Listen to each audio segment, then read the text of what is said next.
Bismillahirrahmanirrahim. Assalamualaikum warahmatullahi wabarakatuh. Bismillahirrahmanirrahim. Nabi Mustafa Rasulullah sallallahu alaihi wasallam. Wa ila kafatil anbiya'i wal mursalin sallallahu alaihi wasallam alaihi wa alihi wa ala alihi wa sahabatihi wa tabi'in wa tabi'in lahum bi ihsan ila yaumiddin. خصوصا ينصر في هذا الكتاب الفاتحة.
Perjuangan meninggikan derajat. Sudah di-share hadisnya? Sudah. Hadisnya sudah di-share dalam grup. An Abi Hurairah radhiyallahu anhu qala qala Rasulullah sallallahu alaihi wasallam man amana billahi wa bi rasulihi wa aqama as-salata وصام رمضان كان حقا على الله أن يدخله الجنة جاهد في سبيل الله أو جلس في أرضه التي ولد فيها فقالوا يا رسول الله أفلا نبشر الناس قال إن في الجنة 100 درجة أعدها الله للمجاهدين في سبيل الله ما بين الدرجتين كما بين السماء والأرض فإذا سألتم الله فاسألوه الفردوس فإنه أوسط الجنة وأعلى الجنة وراه فوقه عرش الرحمن ومنه تفجر أنهار الجنة. Daripada Abu Hurairah radhiyallahu anhu, dia berkata Rasulullah sallallahu alaihi wasallam bersabda, siapa yang beriman kepada Allah, mendirikan salat, berpuasa di dalam bulan Ramadan, maka sudah pasti Allah akan memasukkannya ke dalam surga. Sama ada dia berjihad di jalan Allah atau dia hanya duduk tinggal di tempat di mana dia dilahirkan. Para sahabat bertanya, wahai Rasulullah, apakah tidak sebaiknya kami sampaikan berita gembira ini kepada orang ramai? Baginda bersabda lagi, sesungguhnya di dalam surga itu ada 100 derajat kedudukan yang Allah sediakan buat para pejuang di jalan Allah,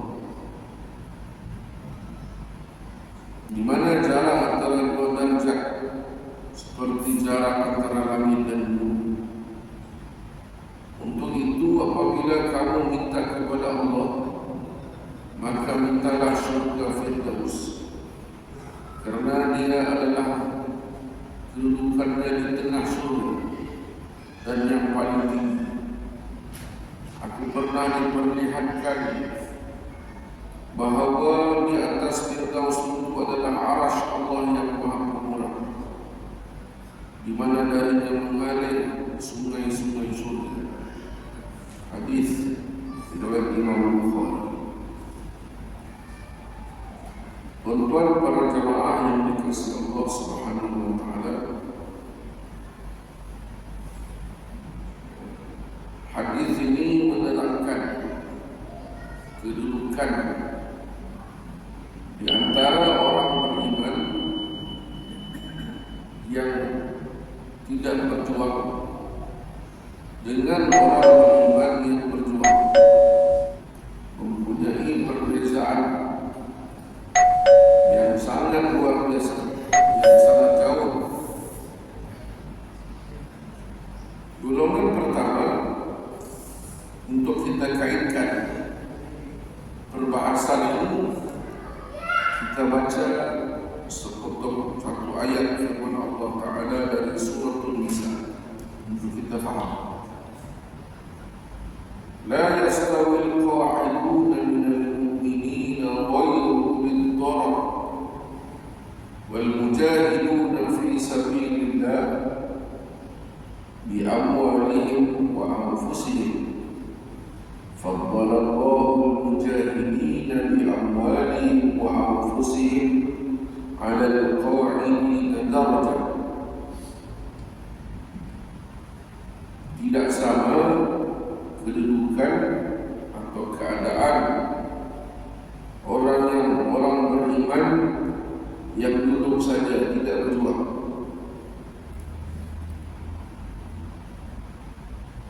berbanding dengan orang yang berjuang pada jalan Allah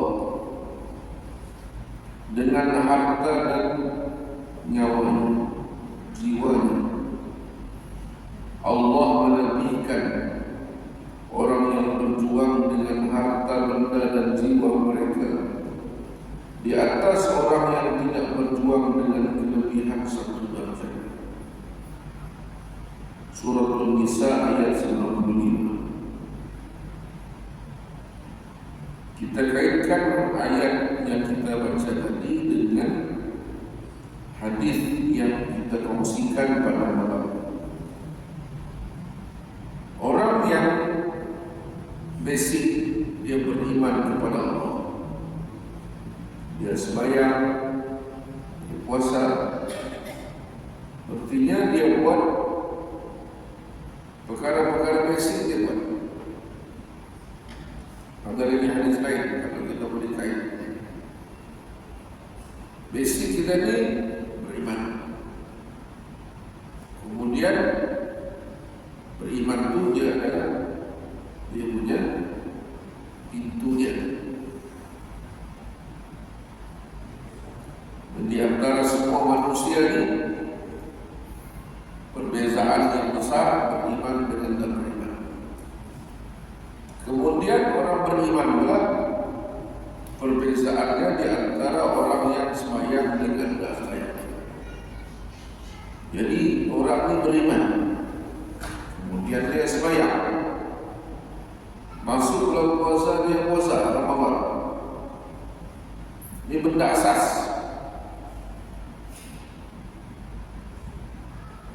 Jadi Nabi kata kalau dia tidak buat jahat, dia tidak buat mungkar, masuk surga lah dia. Ataupun dia pasti masuk surga walaupun kalau ada jahatnya dinilai, ditimbang. Kalau takdirnya dia masuk neraka dulu, satu masa dia pasti masuk surga.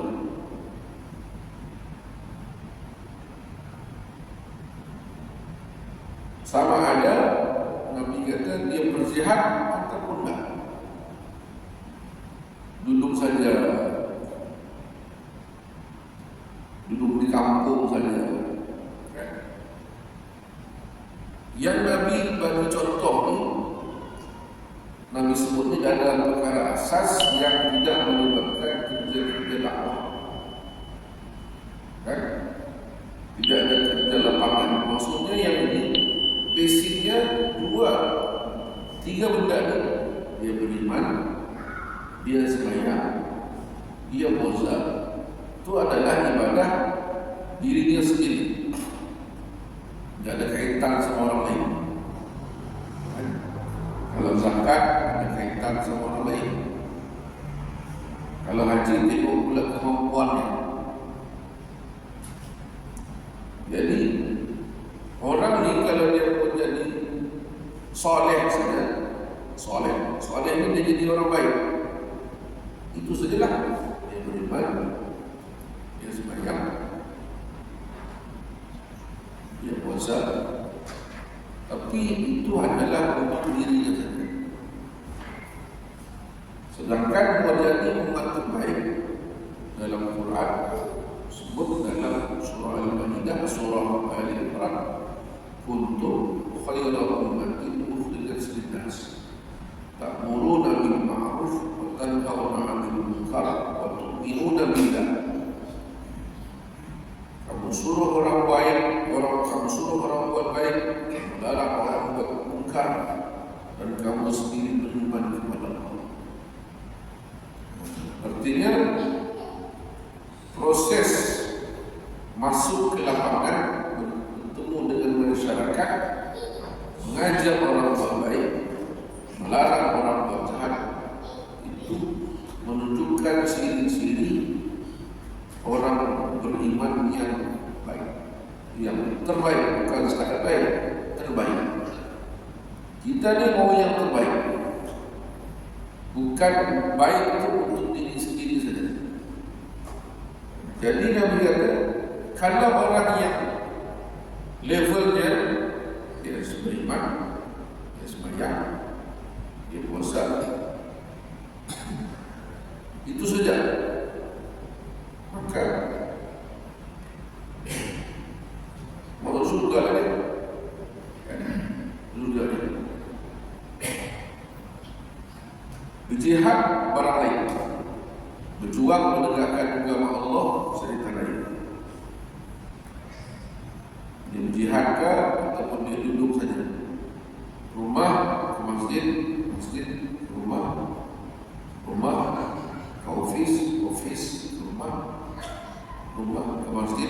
Begitu seperti musik, proses mengajak orang, proses dakwah, proses menegakkan agama ke dalam masyarakat di mana dia berada.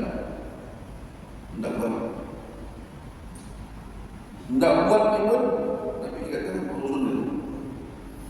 Jadi para sahabat sebut, wahai Rasulullah,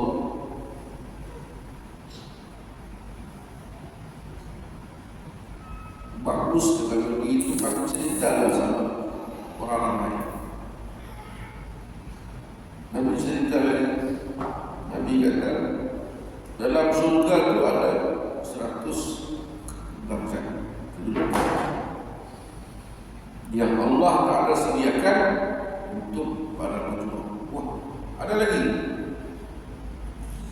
orang yang berjuang di dalam Allah, menegakkan agama, menyebarkan Islam, mempertahankan Islam. Ini ada satu level yang berbeza. Yang tadi itu surga juga, tapi dia tidak memilih orang, dia saja. Sampai waktu di masjid, di sembahyang. Di hal orang lain, tidak campur. Ada manusia ini, yang penting aku lah, orang lain dan di pasar. Dia tidak kata orang, dia tidak mesti orang. Yang halal dia kata halal, yang haram dia kata haram. Tapi dia tidak campur.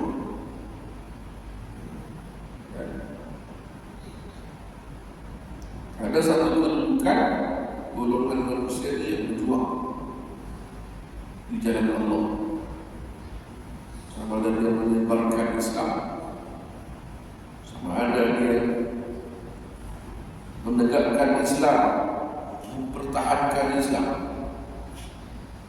Dan sebab itulah tuan-tuan, bacalah sirah Nabi dan para sahabat bahawa majoriti sahabat itu tidak mati di Madinah. Sudah cerita berlepas. Majoriti sahabat Nabi tidak meninggal dunia di Madinah. Mereka ini bertebaran ke pelosok dunia untuk menyebarkan Islam.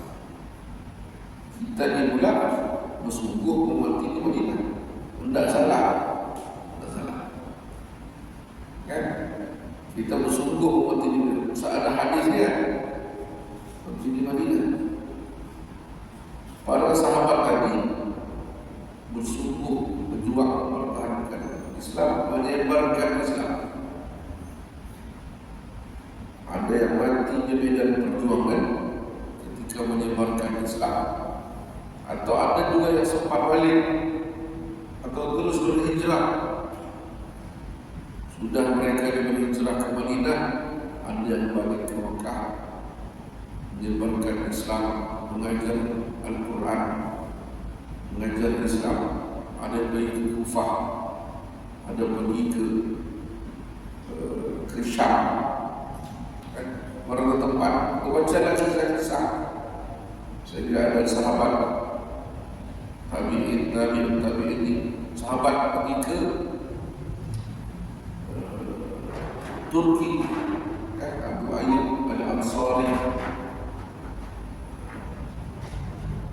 dia pergi ke China, kan?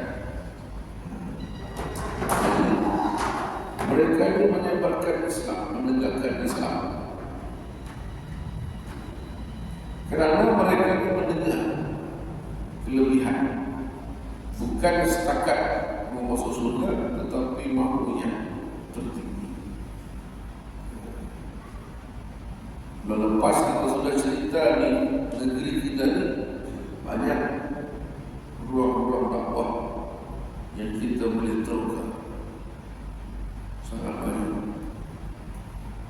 Masuklah di daerah Nampang, di Tahunan, pergi ke Ningau, pergi ke Suk, pergi ke Nabawan, pergi ke Persiangan, Pegalungan.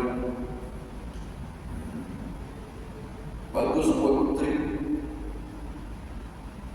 Jemaah masjid ini setahun ada beberapa kali pergi jalan untuk buat khusus pasir solat, ajar kawasan-kawasan mu'alaf, kampung-kampung mu'alaf, duduk sana 2-3 hari, ajar sembahyang, asas agama. Ada yang selama akidah, ada yang pergi rawang rumah-rumah orang, mana orang Islam yang miskin, bantu.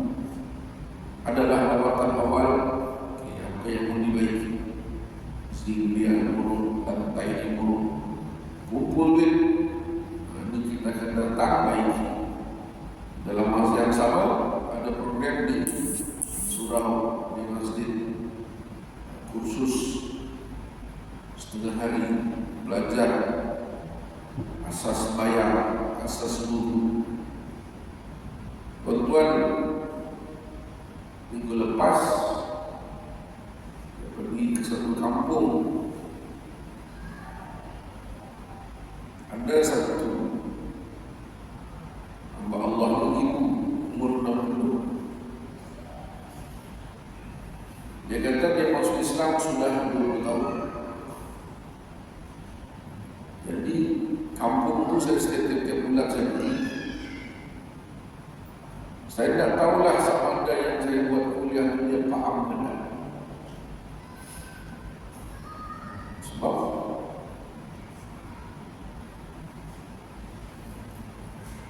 ada pengajar untuk tarik dalam datang ke tempat kami buat kuliah bulanan itu, buat kuis, ada hadiah. Sampunlah RM10. Jadi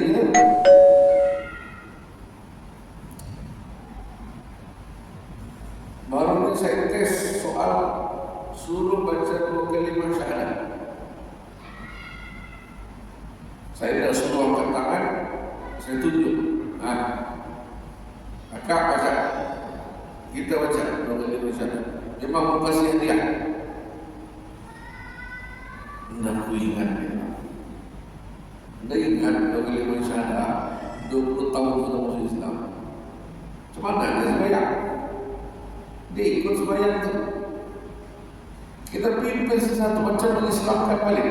Asyhadu alla ilaha. Itu satu. Oke, terjemahannya apa? Anda mau tahu? Sebelum buat jadi kita lagi ni, dah tahu syahadat. Lepas tu ada satu lagi makcik tu sebut, ada juga yang ada lagi lah suruh syahadat, ada sebut 5 nama sembahyang, 5 waktu. Dah tahu kuliah pas maghrib tadi kita sembahyang apa tadi? Betul. Ini karena 7.30 pukul 8 dah sembahyang apa? Siapa? Kali yang pergi pagi pukul 5 dah sembahyang apa? Terpaksa kita kisah satu. Yang pukul 12.30 dah sembahyang apa? Tahu. Sembahyang kan ni? Sembahyang. Banyak tuan. Kalau kita pergi lapangan, jangan ceritalah mengenai sini kita tak tes dari seluruh macam Fatihah. 2 kali syahadah pun tak tahu. Tapi kita sudah 20 tahun Islam. Dia bilang kita sembahyang. Saya tanya lepas Isyak masuk, saya tanya, kita sembahyang ke tak? Sembahyang. Mana dia sembahyang? Saya rasa lemahnya. Saya kata dia lemahnya bagaimana kerja yang buat. Itulah kita mau. Tuan benda begini banyak. Kalaulah ada kalangan orang Islam kita ni, ustaz-ustaz ke, penyokong ustaz ke yang sibuk membalak di media sosial. Ini bid'ah, ini apa? Ini sokong sana, ini sokong sini. Sibuk dengan perkara khilaf. Pergi lapangan sana, ada orang tak tahu sembahyang, syahadah tak tahu. Susah ceritalah surah-surah lazim ni, Fatihah pun dah lepas. Kita rasa okey saja. So kita tadilah, kita rasa siok dari rumah. Okey, baik Islam kita okey sudah.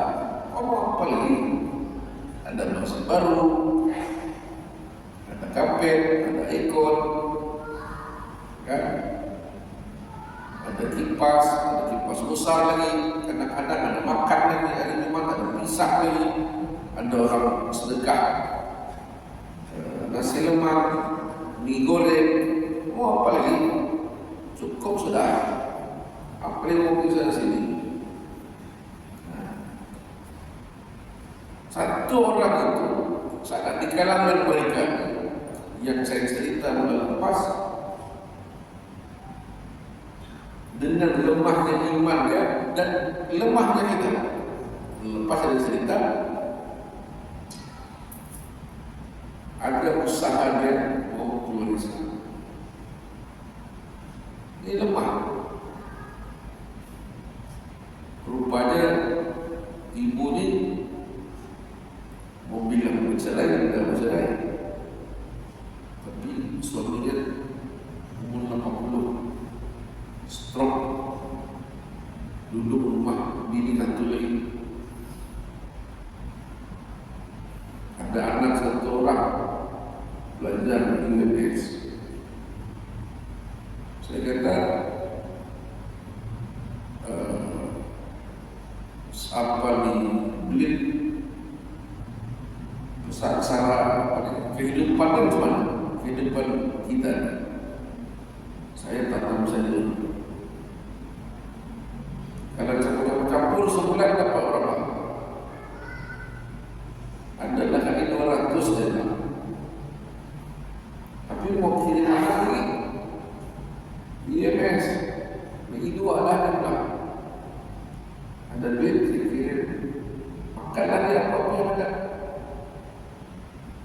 Jadi apabila datang grup sebelah, datang pergi rumah dia, kasih hibur dia, bagi dia hadiah, jadi mau itu bergeraklah hatinya. Dia kata, saya pikirlah 2 kali mau ikut balik sana. Saya marah dengan kekerapan. Saya bilang, tidak boleh pikir 2 kali, pikir sekali pun tidak boleh. Kalau kita sudah Islam hanya ada pintu masuk, dia tidak ada pintu keluar. Tidak boleh juga. Jangankan pikir 2 kali, 10 kali, sekali pun tidak boleh pikir.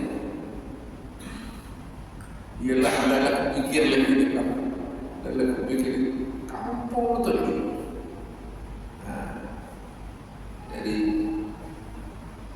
kadang-kadang orang termasuk yang ustaz ini sibuk membalas sana sini, menghantam sana sini, siuk melawat di medsos, gila banget. Termasuk kepada orang Islam yang rasa okey sudah.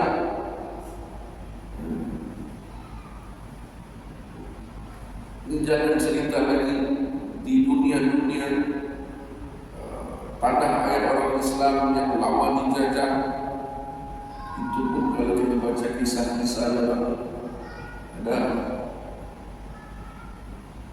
contohnya di negeri-negeri yang dulu dalam Soviet, lama dijajah dengan komunis. Diorang masih mengaku Islam, babi makan. Dia tak tahu babi itu haram, dia tak tahu arak itu haram, dia tak tahu sembahyang. Tapi dia bila ditanya kamu agama apa, kami Islam, tidak tahu apa.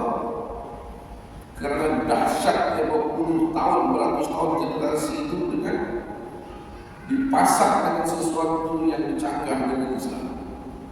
Tapi hati mereka kami Islam, tidak tahu apa-apa pasal agama.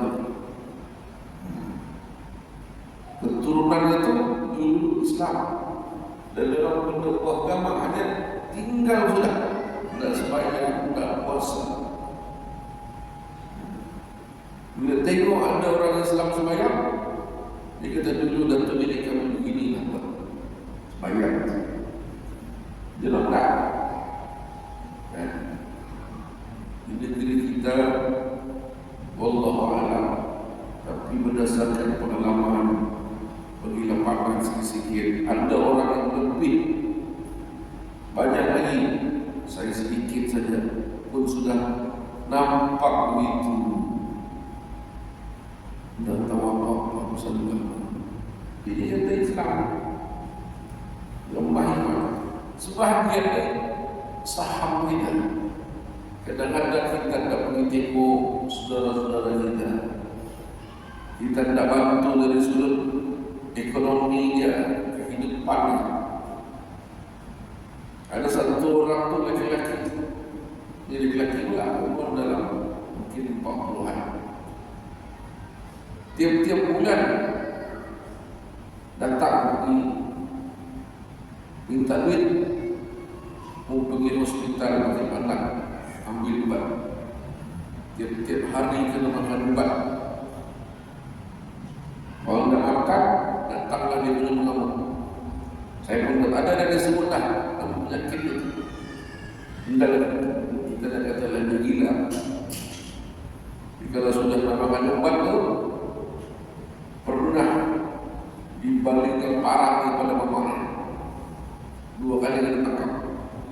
Tapi polis itu tahu yang ini ada masalah, bukan penjahat.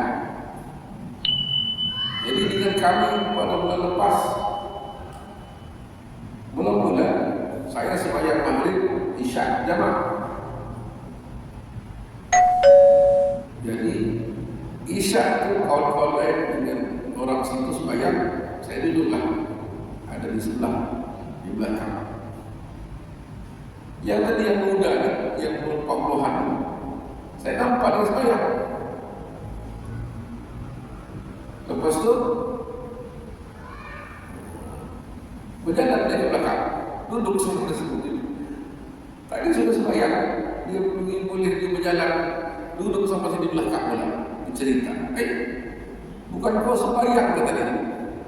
Sakit kaki gue, nantilah. Suka-suka begitu saya berhenti. Nak tahu apa? Lepas saya cakap dia, Ustaz, tadi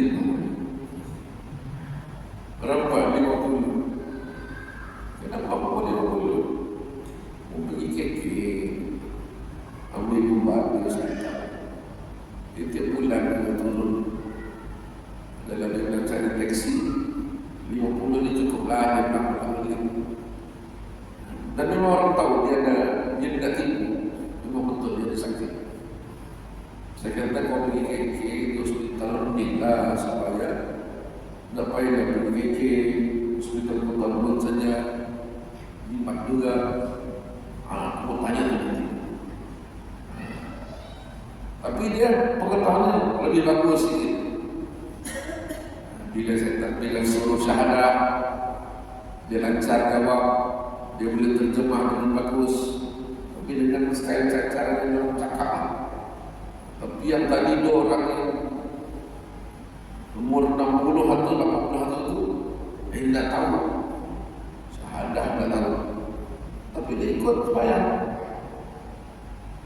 Jadi ada orang rombongan kami ini kata, semana dia sembahyang kalau syahadah dia tidak tahu. Sahkah sembahyang? Kita berpikir sah dan sah. Tapi orang ini siapa yang mengajarnya? Kalau kita tidak datang, mungkin dia pun tak faham bahasa kita. Beratnya tuan-tuan, rasa-rasa kita tidak ditanya itu pada kiamat. Ini satu daripada sejuta dapatan-dapatan. Apa yang contohnya di sebelah daerah tuan-tuan sini, cuma kita mau menggunakan dakwah kurang-kurang kawan-kawan kita yang non-muslim ini, dia tidak memusuhi Islam. Proses pertama. Yang kedua, dia ada tahu tentang beberapa asas Islam. Soal hidayah Allah Ta'ala. Ya. Jadi Nabi sebut kedudukan orang yang berjuang di jalan Allah. Kita ni orang menyebarkan Islam ni banyak cara. Ada sampai tahap yang dengan senjata. Kita tak. Kita ni menyebarkan Islam secara damai. Tempat kita. Kalaupun dengan senjata kita tidak berani, menakut kita ni. Bahkan tapi secara damai kita tidak buat. Tidak buat. Apa yang kita buat ni belum dakwah lagi. Ya kita sembahyang, kita mengaji, kita puasa, kerana itu amalan sendiri. Bila kita mengajar orang, kita menulis, kita ada rasa mujahadah, berjuang itu lebih daripada kadar yang biasa. Baru nama berjuang. Kalau duitnya ada sejuta, dibagi RM1, itu bukan satu perjuangan dalam bab sedekah. Orang ada 1,000, dia bagi 500 belum.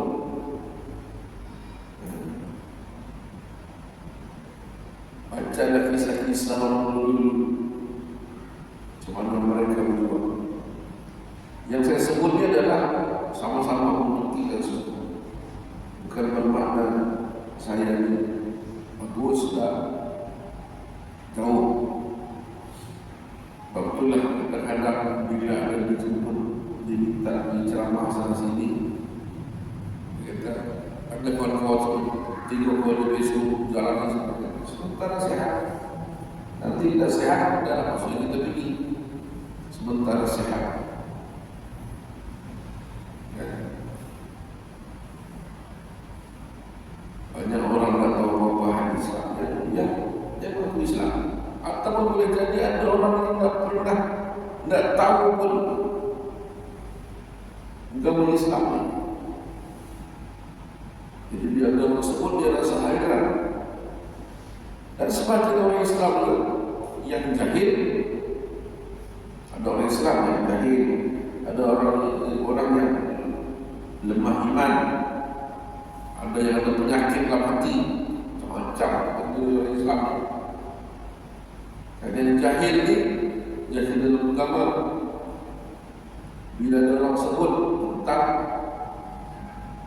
basic ataupun hukum-hukum agama ni, dalam bab sembahyang, bab puasa, basic yang asas, sehingga yang naik bab kekeluargaan, bab amalan, bab perundangan, dia dicerita menjadi kejut.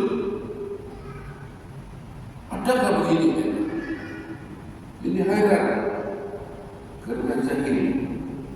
Mungkin dia teror, mungkin dia pakar dalam bidang lain. Bila dia bercakap, mau juga dalam hal agama, nampak dia punya jahilnya, nampak bodohnya. Orang suruh dia belajar, tahu. Kadang-kadang ada kuliah-kuliah di masjid ni, lekeh rasanya, hina. Ada banyak seremoni untuk orang kampung-kampungan saja, sampai begitu.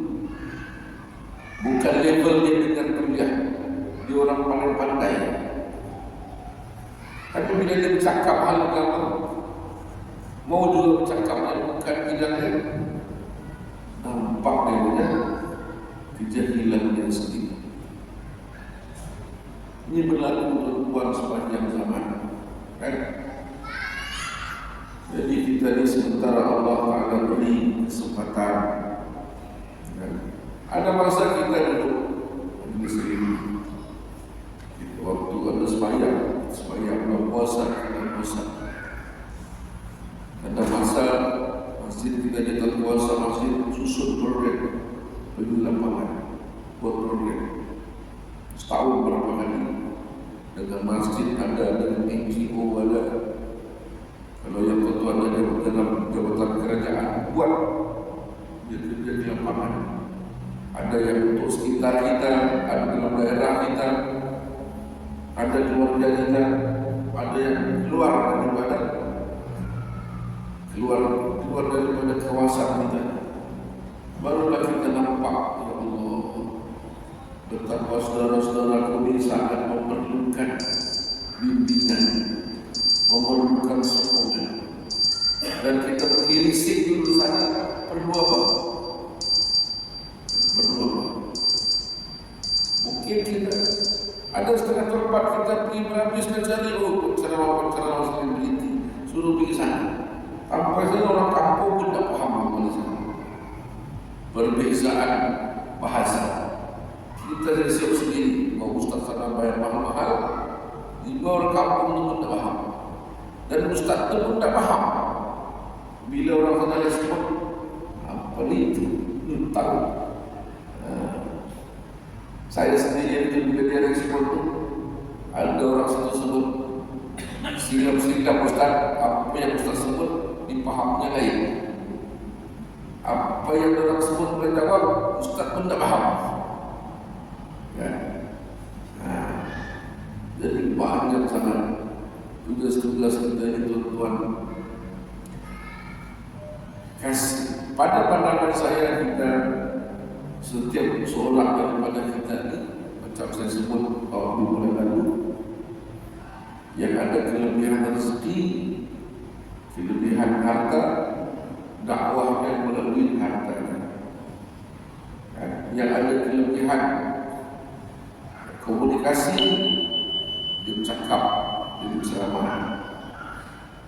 Yang tidak ada ada kelebihan tenaga, jadi driver, angkat barang, ya. Kita hadiah sana, orang punya bakul makanan, contohnya, ya. Yang semua ada, cakap pandai, nulis pandai, tenaga pun ada, duit pun ada, apa buat? Berdoa dari itu supaya orang yang pergi ke lapangan menyebarkan Islam ini, berjuang menegakkan Islam ini, diberikan kelebihan oleh Allah Ta'ala, diselamatkan dalam perjalanan pergi dan balik dan dalam urusan dengan tempat mereka pergi. Itu lemah sangat. Kalau ada sekali-sekala ikut tengok di lapangan macam mana keadaan, pergi tuan-tuan sekali-sekala pergi Pulau Banggi, pergi Pulau Tigabu, pergi Pulau Mentangani, pergi Pulau Jambungan, kalau yang pulau-pulau lah, pergi tengok saudara-saudara kita di sana. Kalau yang dalam hutan, sungai, apa ni, perahu ke sungai, di tempat-tempat ini untuk kita melihat saudara-saudara kita dan kita balik. Wah, banyak benda kita boleh tolong. Setengah orang sampai tak tahu dia ada duit, tak tahu buat apa. Balik tahun-tahun umrah 3-4 kali apa? Bukan itu keutamaannya. Ini melancong di raut satu dunia.